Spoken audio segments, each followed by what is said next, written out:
Okay, so we're gonna start off today's show with one of our family's, well, current favorites. They change a little bit throughout the years. John's favorite will always be forever and ever carbonara. We have about 3 ounces of Nduja. You can substitute a couple spoonfuls of Calabrian chili paste and it'll have about the same effect.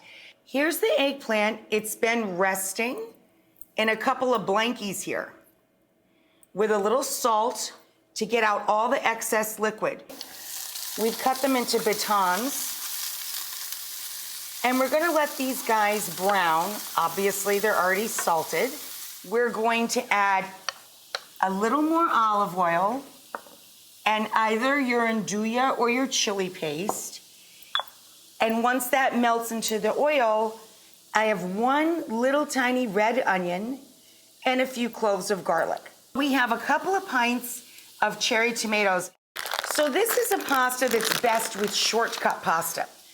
Notice the shape of this pasta, casarecchi, is about the same shape and size as the batons that I made of the eggplant.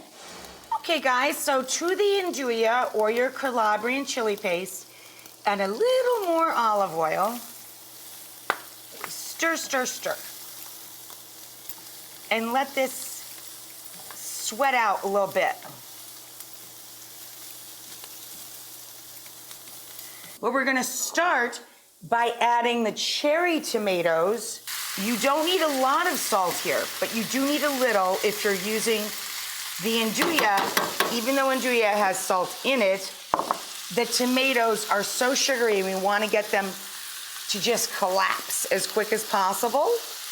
So we're gonna add a little salt and then we need to trap that heat. Now, I don't make or have a lid for this particular skillet, so I'm gonna just put a little piece of foil over the top to help make those tomatoes collapse a little quicker. Now that it's boiling, salt the water to flavor the pasta itself. Okay guys, so there's our slumped tomatoes. Oh, you guys are so lazy. And then we'll add a couple of cups of passata to stretch our sauce. Just a handful of torn small basil. Just took some of the smaller leaves from a bunch. We'll kind of mash that in there. So we're gonna just drop the pasta in the salted boiling water.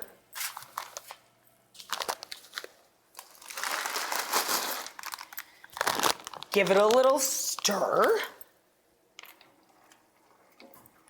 The only other thing you gotta do is choose your cheese. Now, our family loves to serve this with ricotta salata. All right, guys, so here's some starchy cooking water. Drain the pasta. Okay.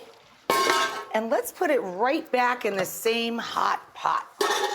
Add a little of that magic starchy water, fresh cherry tomato and passata, the eggplant, 2 small to medium eggplant or 1 large. Toss that all together.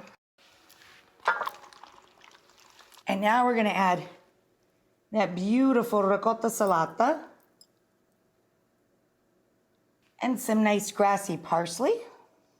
And there you go. It looks kind of like the Italian flag, doesn't it? Gorgeous.